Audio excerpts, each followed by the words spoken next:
안녕하십니까. 삼성글로벌 정형외과 조광석. 안녕하십니까. 삼성글로벌 정형외과 최동민입니다. 네, 오늘은 오십견, 어깨 질환 중에서 어떻게 보면 가장 흔하게 오시는 단골 질환입니다. 그래서 이 오십견에 대해서 저희가 알아보는 시간을 갖도록 하겠습니다. 오십견 환자분들 중에서 어깨가 이제 굳어서 외래를 내곤 하시는 분들이 많은데요. 어깨가 이제 뻣뻣하게 이제 가동 범위가 제한이 되고, 그 다음에 결국 근육도 못 쓰게 되니까 근육도 빠지게 되고, 그게 방치가 돼서 이게 뭐 한 달, 두 달 정도 문제가 아니라 뭐 6개월 또는 때로는 뭐 1년 동안도 어깨가 덜 올라가는 상태로 지내시는 분들이 있습니다. 그런 분들이 어떻게 하면은 이게 치료가 될까? 그 다음에 치료를 하고 나서 어떻게, 또 중요한 거는 관리겠죠. 그래서 계속 재발하면 안 되기 때문에 어떻게 우리가 관리를 할 수 있는지, 이런 것들을 좀 알아보는 시간을 갖도록 하겠습니다. 먼저 오십견은 워낙 많은 자료들이 있고 그렇기 때문에 오늘은 좀 기본적인 내용들을 조금은 간단하게 설명드리겠습니다. 오십견은 왼쪽의 사진이 정상 관절낭 사진이고, 정상 관절에 있는 조인트 사진이고, 우측은 보시는 것처럼 관절낭이 많이 단축이 와 있고, 조직 자체도 염증 반응 때문에 이렇게 이제 붉게 염증성 조직으로 변해 있습니다. 이렇게 유착성 관절낭염을 우리가 통칭해서 오십견이라고 이야기를 흔하게 하고 있습니다. 먼저 원인을 알아봐야 되는데요. 오십견이 생기는 그 원인을 요즘은 그 염증으로만 너무 치부하는 것이 아니라 그 염증 반응 때문에 결국은 뭐 TGF 베타라는 이런 특수한 화학 성분들이 축적이 되고, 그걸로 인해서 이제 파이브로블라스트라는 섬유 모 세포가 활성화되고, 결국은 콜라겐 타입 3 이런 섬유성 조직들 자체가 과다하게 축적되는 그런 질환으로 다시 정의가 되고 있습니다. 그래서 결국 우리 몸에 있는 염증을 매개하는 이런 사이토카인이나 뭐 인터루킨이나 뭐 비만세포 같은 것들이 축적이 되면서 활성산소가 분비가 되고, 그 활성산소 산화 때문에 정상 조직들도 마찬가지로 손상을 받게 되는 것을 통칭해서 오십견의 병태생리라고 설명하고 있습니다. 그 외에도 대사, 내분비 이상이 가장 또한 핵심이 될 수 있습니다. 특히 이제 당뇨 환자분들 또는 갑상선 환자분들, 또 대사증후군, 지방간이 있거나 뭐 비만이 있는 이런 각각의 환자분들은 인슐린 저항성이 증가되어 있습니다. 그렇기 때문에 이런 환자분들이 또한 관절낭의 두께가, 보통 사람들이 이제 두꺼워졌다가 다시 이제 얇아졌다가 반복한다면, 이런 분들은 계속해서 관절낭이 한번 비대하면은 계속 다시 추가적으로 조직이 다시 또 얇아지지 않고 계속해서 더 축적이 되면서 염증성 조직이 계속 쉽게 축적이 되면서 더욱더 비후가 잘 올 수가 있습니다. 이렇게 우리가 산화 스트레스 또는 염증을 같이 뗄래야 뗄 수 없는 관계로 볼 수가 있는데요. 지금 보시는 것처럼 염증성 반응이 생겼을 때 어떤 원인 때문에 그걸로 인해서 결국 산화 스트레스가 발생을 할 수 있고, 그런 경우 이제 정상 세포에서도 그런 산화 스트레스로 인한 화학 물질 때문에 결국은 세포가 괴사가 되고 세포가 사멸하는 그런 기전이 일어날 수 있습니다. 다시 정리하면은, 염증이 오래 축적이 되어서 그 만성화되었을 때는 정상 세포 또는 정상 조직들이 결국은 이제 사멸할 수 있는, 사멸하고 그것이 계속 악순환을 일으킬 수 있기 때문에 정형외과에서는 이것을 오십견을 쉽게 보지는 않습니다. 또한 이제 교관신경계 이상이 생길 수가 있습니다. 유착성 관절낭염은 결국 통증 때문에 이제 신경이 더욱더 과민해지고, 조금만 건드려도, 염증이 있는 조직은 우리가 조금만 피부가 쓸려도 엄청 예민하게 반응할 수 있지 않습니까? 그래서 그렇게 되고, 또한 이제 우리가 자율신경계도 기능을 좀 제대로 못한다는 그런 연구들이 계속 보고가 되고 있습니다. 그래서 통증이 가동 범위가 조금만 움직였을 때도 이미 너무 예민해져 있기 때문에 통증이 많이 과도하게 느끼는 경우가 많고, 환자분들도 통증을 많이 호소하는 경우가 많습니다. 그 다음에 이제 결국 이렇게 근육도 계속 가동 범위가 줄기 때문에 어깨를 쓰는 근력도 비대칭이 일어나고 견갑의 움직임이 결국 감소할 수가 있습니다. 또한 이것과 관련되어 있는 염증과 관련되어 있는 상완 이두근도 기능이 떨어지기 때문에 우리가 어깨를 들 때 상완골만 드는 것이 아니라 어깨를 앞으로 들든 옆으로 들든 견갑골이 움직임이 개입이 되는데 그것 또한 제한이 생기기 때문에 결국은 더 비효율적으로 움직임이 올 수밖에 없는 이런 여러 가지 복합적으로 환자분들을 괴롭힐 수 있는 것들이 계속 진행이 될 수가 있습니다. 그래서 50견의 단계는 이렇게 총 3단계로 보통 구분하고 있습니다.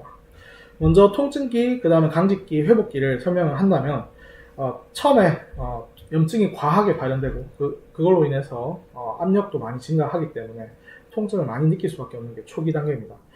그럴 경우에는 병원에 내원하셨을 때 환자분이 통증이 너무 극심할 때는 스테로이드 주사가 초기에는 효과가 있을 수 있습니다. 그 다음에 이런 하이드로 딜러테이션이라고 해서 수화작, 그래서 생리식염수 같은 것들로 씻어주는 스테로이드를 여러 번 쓸 수가 없기 때문에 수액 팽창술이라고 하죠. 그래서 어떠한 생리식염수를 관절 안에다가 주입을 해서 그 안에 염증성 물질들의 농도를 좀 다운시켜주는 그런 치료도 할 수가 있습니다. 그 다음에 진통 소염제도 우리가 당연히 도움이 될 것이고, 그 다음에 부드럽게 관절랑 스트레칭이 도움이 될 수 있는 게 통증기입니다. 그 이후에 계속 극심한 통증은 호전이 됐지만 환자분이 조직이 이미 유착이 심하게 와서 강직기, 계속해서 어깨가 덜 올라가는 기능의 제한이 오랫동안 남는 강직기가 생길 수 있습니다. 이렇게 이제 강직기가 왔을 때는 특히나 우리가 뒤쪽에 관절랑 유착이 또 중요한 부분, 움직임에 있어서는 중요한 부분이기 때문에 뒤쪽의 관절랑 유착을 어떻게든 빠르게 풀어주고, 그 다음에 어깨 주변을 잡고 있는 다른 근육들, 그 다음에 견갑골의 움직임을 충분히 움직임을 다시 유도를 시켜서 서서히 다른 관절의 움직임을 통해서 어깨 관절의 부하를 줄이면서 동시에 회복을 시키는 것이 또한 중요한 포인트가 될 수 있을 것 같습니다. 그 다음에 회복기인데요. 회복기는 가동 범위가 실제로는 이제 정상적으로 늘어나는 시기인데, 이때는 이미 근력이 빠져 있는 것들을 충분히 다시 회복을 시키고 가동 범위를 최대한 빠르게 회복을 시켜서 이것이 계속 유지가 될 수 있게끔, 염증이 계속 재발현하지 않고 다시 이제 관리가 유지가 될 수 있게끔 하기 위해서는 염증성 환경을 유발시키지 않는, 내가 스스로 운동도 하고, 그 다음에 근력 가동 범위도 스트레칭도 계속 하고, 근력도 유지를 하고, 어느 정도의 유산소 운동을 하면서 그 안에서 고여있는 그런 염증이 계속 고여있지 않도록 어느 정도 혈액순환을 시키는 것이 회복기에 있어서 되게 중요한 포인트가 될 수 있을 것 같습니다. 네, 지현멋져님, 그 스트레칭 평소에 잘하면 오십견 안 생기냐라고 여쭤보셨습니다. 네, 안녕하세요. 그 스트레칭을 평소에 잘 하면 아무래도 가동 범위가 계속 유지가 되는 것은 장점이고요. 그렇게 하면서도 근력 운동도 같이 해야 되고, 우리가 이제 유산소 운동도 같이 해줘서 우리 몸에서 염증성 환경이 발생할 수 있는 그런 가능성을 좀 줄인다면 가장 베스트일 것 같습니다. 스트레칭도 하는 게 당연히 도움이 될 것 같습니다. 그래서 이제 제가 오늘 하고 싶은 이야기의 핵심은 오십견만 우리가 봐서는 안 된다, 그 이야기를 하고 싶습니다. 그래서 오십견을 방치했을 경우에는 아까 말씀드렸던 내용을 다시 잠깐 요약하면은 염증성 매개물들, 그것이 활성산소를 유도시켜서 활성산화가 되면서 조직들이 손상을 받습니다. 그러면은 이 어깨에서 가장 관절낭의 근처에 있는 조직들 중에 대표적인 것이 회전근개 힘줄이 있을 수 있습니다. 그래서 이런 오십견이 오래되었을 경우에는 어깨 정외과 전공한 선생님들은 꼭 회전근개를 꼭 같이 체크를 합니다. 그 이유가 결국은 이제 오십견이 얼마 안 됐을 때는 굳이 염증 반응이나 이런 것들이 손상 자체가 심하지 않을 수 있지만, 오래 방치가 되었을 때는 회전근개 파열이, 부분 파열이 동반될 수 있는 경우가 많습니다. 그렇기 때문에 같이 꼭 체크를 하고 있습니다. 그래서 지금 관절경으로 사진을 똑같은 관절을 보는 사진입니다. 그래서 왼쪽에는 정상 조직이 이렇게 앞에 있는 견갑하건, 그 다음에 주변에는 관절낭이 이렇게 덮여 있는 것을 볼 수가 있습니다. 하지만 오십견이 오랫동안 진행이 되었을 경우에는 염증성 반응 때문에 조직들의 이런 프랭 티슈라고 하는 조직이 약하게 손상을 받아서 너플너플거리는 염증성 조직이 보이게 되고, 그 다음에 과한 아까 콜라겐 타입 3가 섬유모 세포로 인해서 과하게 조직들이 섬유성 조직들이 주변에 들러붙게 되는 그런 염증 반응을 확인할 수가 있습니다. 그래서 이런 오십견 환자에서도 회전근개 인터벌 그 안에 그 앞쪽에 있는 견갑하건 그 다음에 극상근 그 힘줄 사이의 범위에서도 수많은 이런 비만세포, 그 다음에 대식세포, 그 다음에 림프구 이런 만성 염증을 담당하는 이런 세포들이 침륜되어 있는 것을 확인할 수가 있었고, 수많은 또한 염증을 담당하는 화학 물질들 또는 사이토카인, TNF, 알파, 베타, 인터루킨과 같은 이런 화학 물질들도 많이 축적이 되어 있는 것을 확인을 하여서 이런 논문에서도 발표가 되었습니다. 그래서 이것이 결국은 관절낭의 주변에 지속적인 만성염증 상태를 계속 유지를 하게 되고 결국은 회전근개 부분 파열에 기여를 할 수가 있습니다.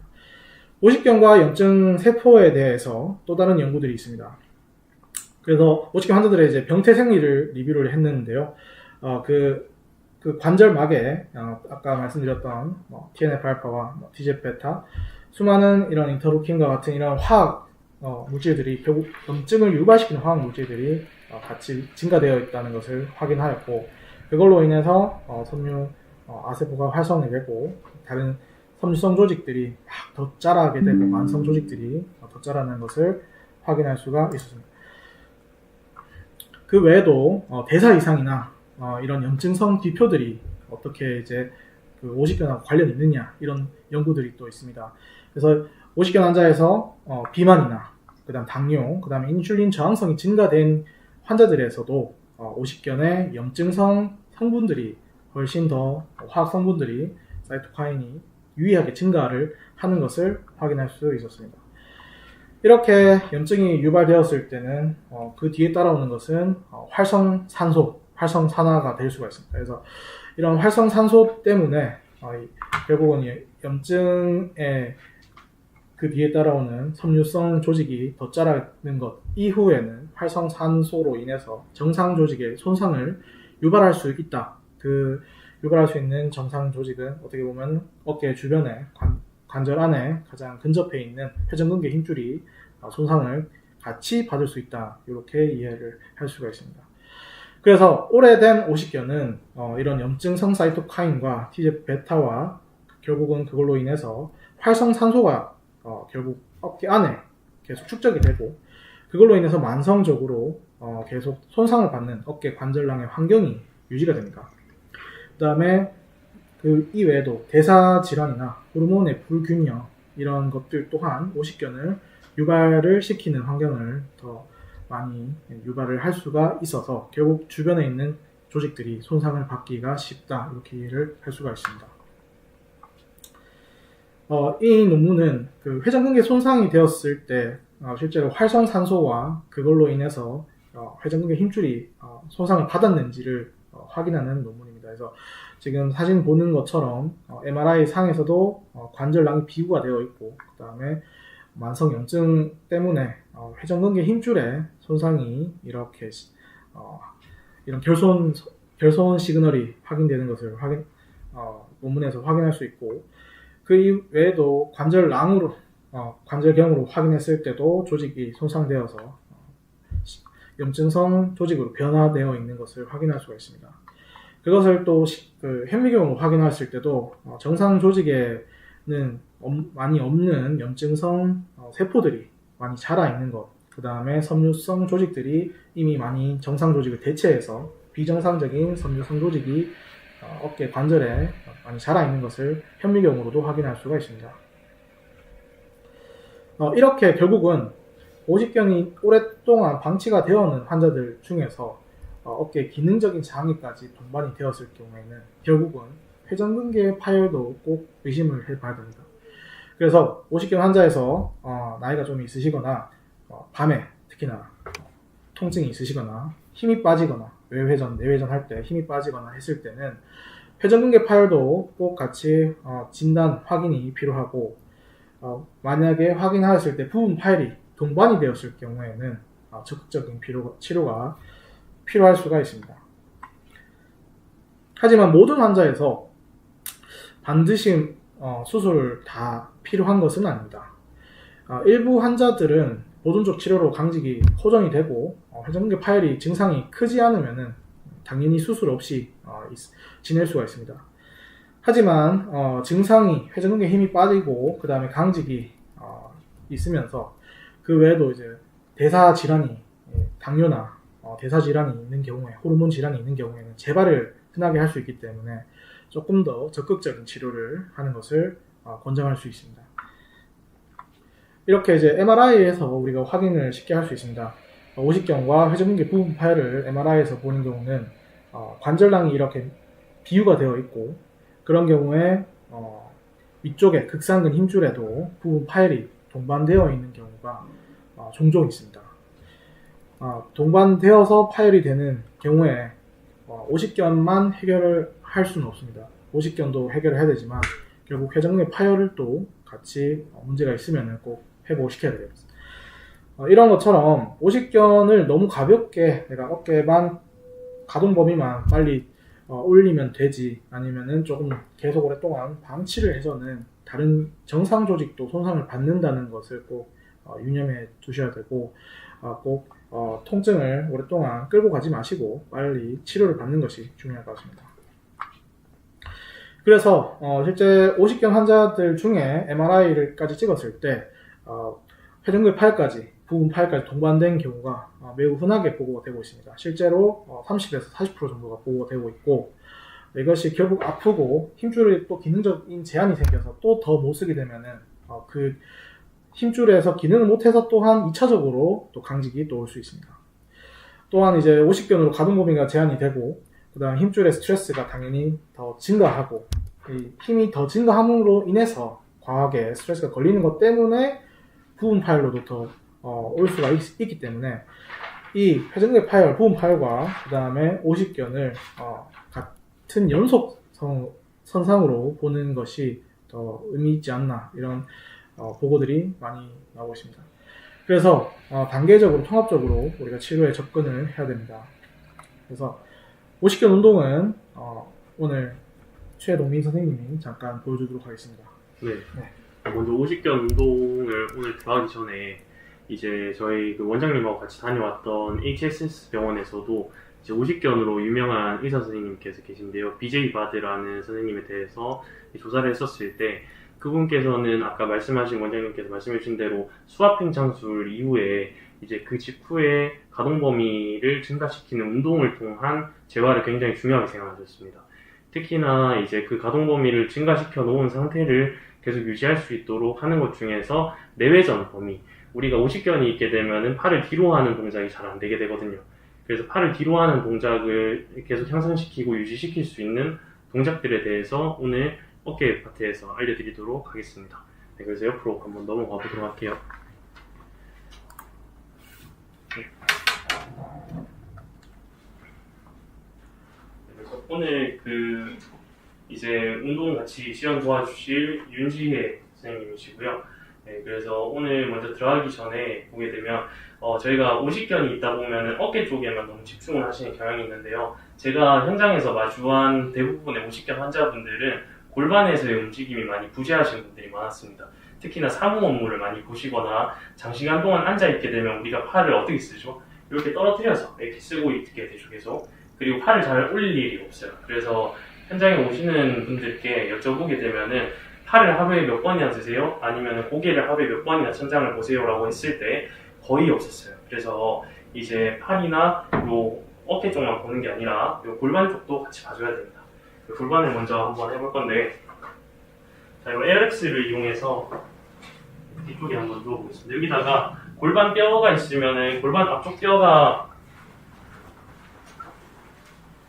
우리가 보게 되면은 앞쪽에 제일 크게 튀어나온 뼈를 요 에어렉스 제일 하단에다가 맞춰주시면 되고요. 만약에 에어렉스가 없으신 분들은 그냥 바닥에서 진행을 하셔도 무관합니다. 아니면 이불을 약간 깔아놓으셔서 높이를 주셔도 되고요.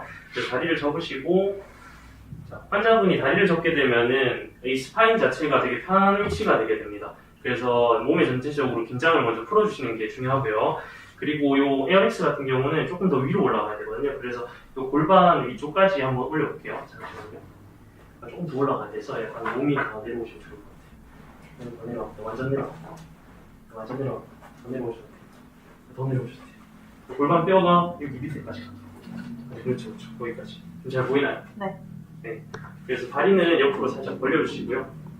다리 옆으로 벌려주신 상태에서 유지하고, 자, 골반을 아래로 이렇게 떨어뜨리는 동작을 먼저 해야 되는데, 더 내려오셔야 돼요.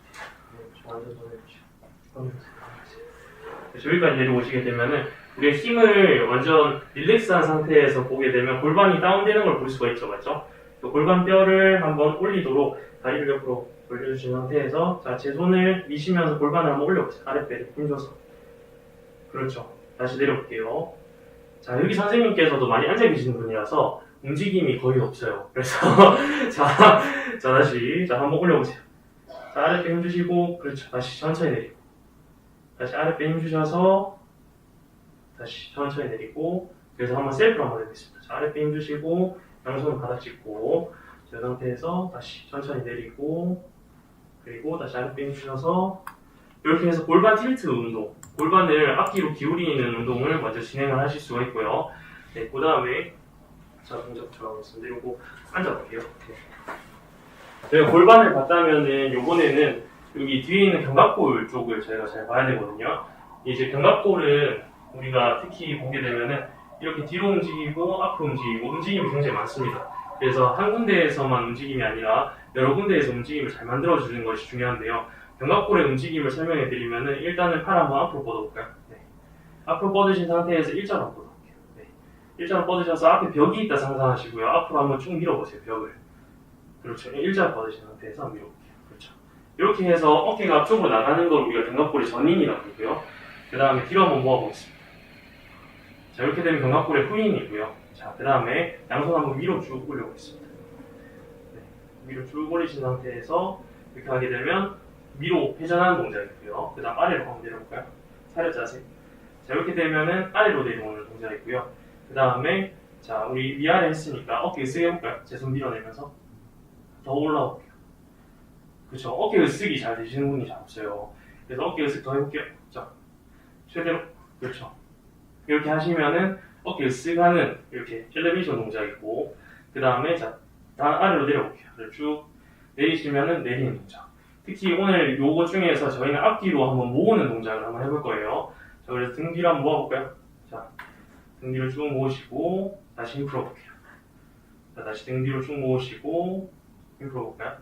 자, 여기서 이거 하실 때 팔 동작까지 같이 추가하시면은 팔을 이렇게 양팔 앞으로 한번 두어보겠습니다. 앞으로 두신 상태에서 팔을 이렇게 뒤로 열면서 한번 등 중앙을 쪼아볼게요.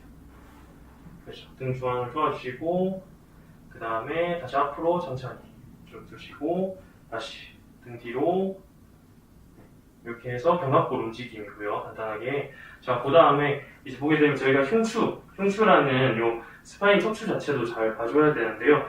우리가 보면 보통 흉추에 이렇게 뒤로 넘기는 동작, 익스텐션 동작을 되게 많이 하시니까 오늘은 회전 동작을 보여드리도록 하겠습니다. 아까 전에 무릎 꿇었던 거 했었던 거지. 한번 해볼게요. 이쪽으로 런지 포지션으로 돌아갈까요? 자, 여기다가 오른쪽 무릎을 대고 왼쪽 발 앞으로 나가죠. 왼쪽 발 앞으로 두시고, 네, 이렇게 런지 포지션을 취하신 상태에서 여기 뒤에 발 보면 이렇게 돼 있으면 되게 불안정하거든요. 그래서 발을 세워주세요. 발 세워주셔서 이렇게 유지하신 상태에서, 자, 발은 약간 더 앞으로 갈게요. 살짝만 더 앞으로 해서 이렇게 맞춰주시고, 자, 양손 한번 여기 쥐어볼까요? 그렇죠. 이렇게 쥐신 상태에서 자, 우리 왼쪽으로 한번 회전해 보겠습니다. 몸통을. 그렇죠. 회전하고 다시 돌아갈게요. 천천히 돌아갔다가 다시 회전하고, 네, 다시 돌아갔다가. 자, 저희가 사무실에서 일하다 보면은 옆에 분들한테 이렇게 마주치면 되게 부담스럽겠죠, 맞죠? 네, 그래서 사무실에서 하지 마시고 집에서 좀 홈워크를 꼭 해주세요. 제가 숙제를 내드려도 잘 안 하시는 분들이 많아. 그래서 숙제를 꼭 해야 돼. 집에서 알겠죠? 자, 옆으로 한번 가볼게요. 이렇게 하게 되면 흉추에서 이렇게 로테이션이 잘 나오는지 보셔야 되고, 흉추에서 로테이션이 잘 안 나오시는 분들의 특징이 뭐냐면 하고 나면 허리가 아프다고 하세요. 그런 분들은 어디를 많이 돌리시면 골반을 많이 돌려버려요. 그래서 골반을 고상하지 않도록 여기에 발의 지지를 잘 해주시고 안쪽으로 들어오지 않도록. 자, 이제 가볼게요. 다시 이렇게 하게 되면 흉추 움직임이 더 많이 나오거든요. 그래서 이런 식으로 해서 네, 좀 진행을 해주시면 됩니다. 그 다음에 자, 내려갈게요. 그 다음에는 편하게 한번 누워볼 건데요. 편하게 여기 한번 누워볼게요.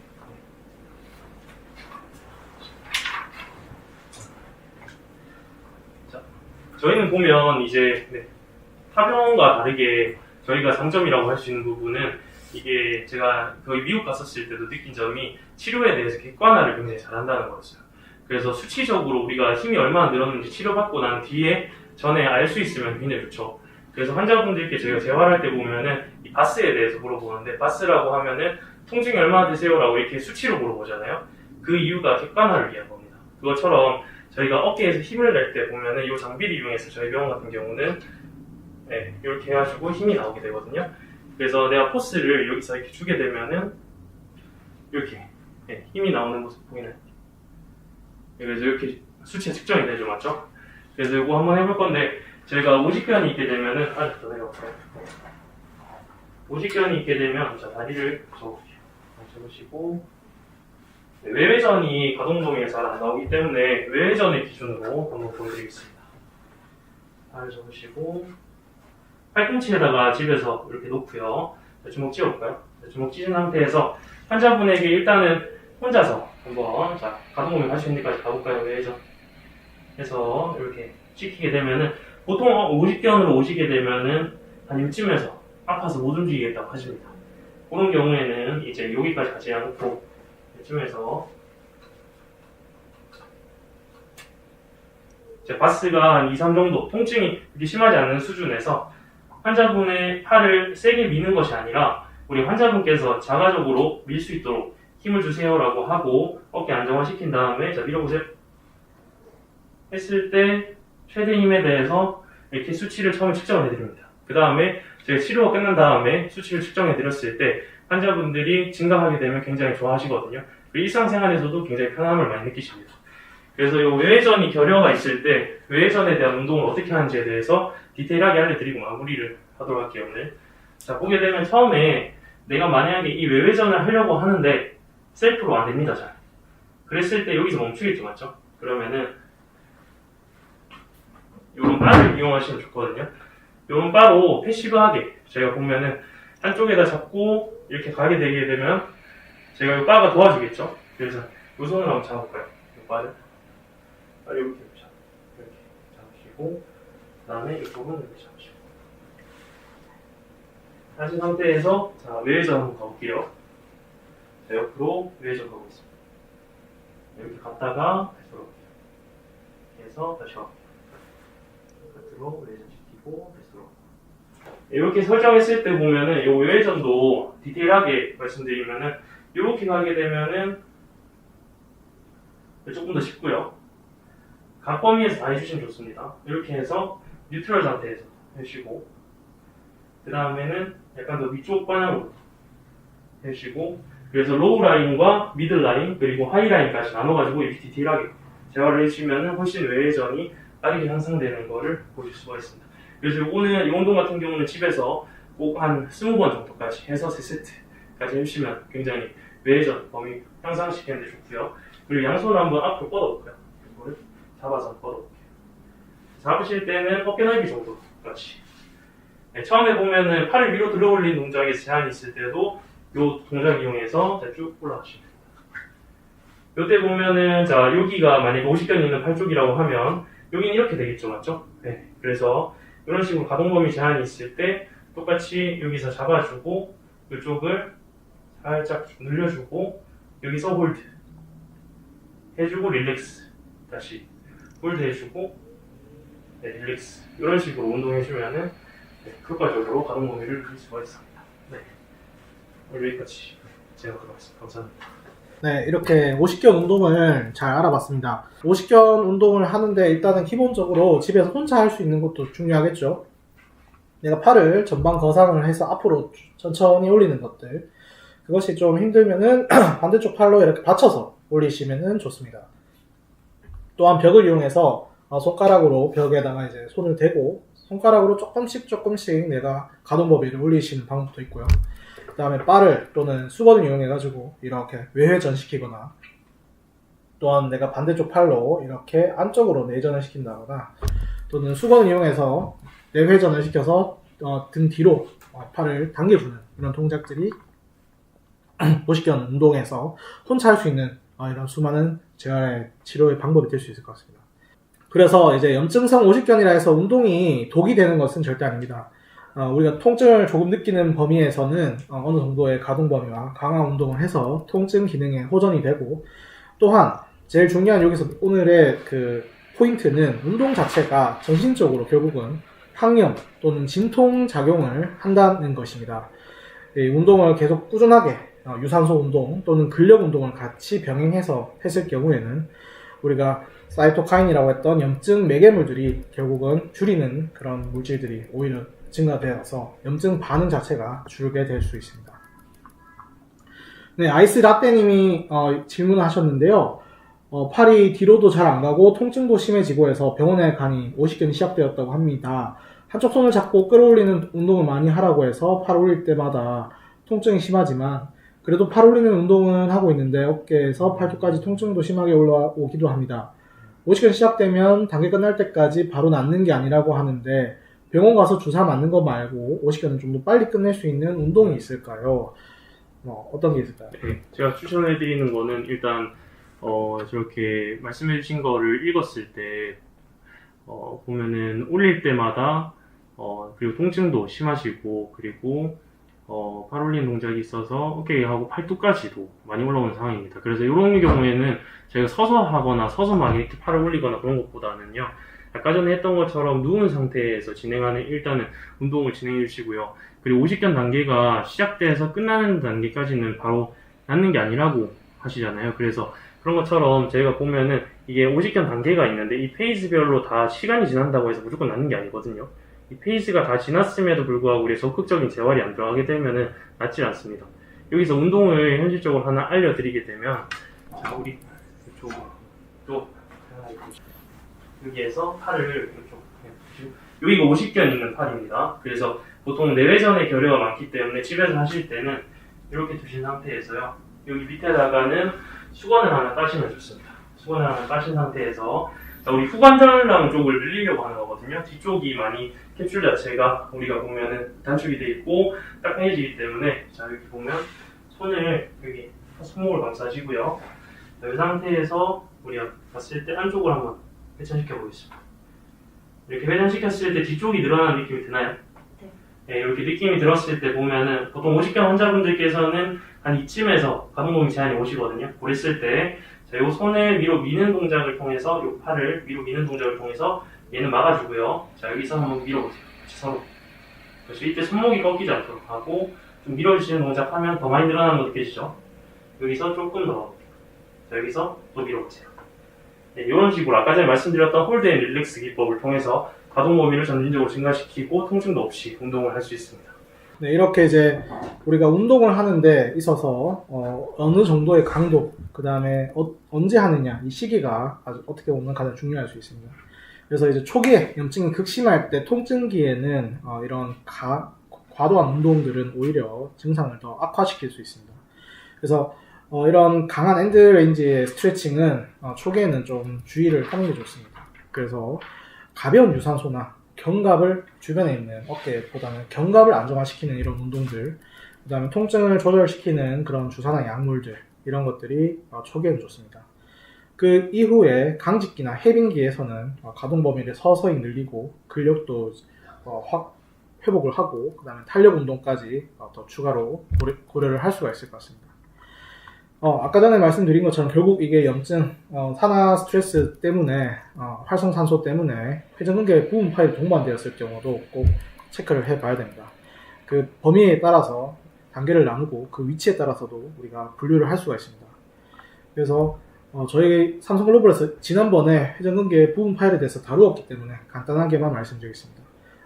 기본적으로는 부분 파일이 관절 내 측면에 50% 이상이 파일되어 있는 경우나 회전근개 부분 파열이 윤활랑 쪽 병 위쪽에 25에서 30% 정도 파열이 되어 있는 경우에는 지금 현재는 수술적 치료를 고려할 수가 있습니다.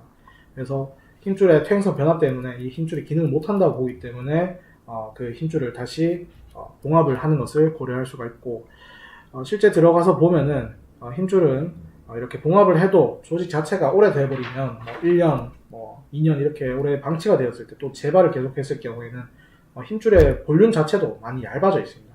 그래서 이런 힘줄을 타이트하게 다시 봉합을 하는 방법을 사용할 수가 있고, 요쯤에는 그 얇아진 힘줄을 봉합만으로 부족하다고 판단되면은 그 위에 콜라겐 패치를 덧대서 추가적으로 봉합을 보강하는 경우도 많이 있습니다.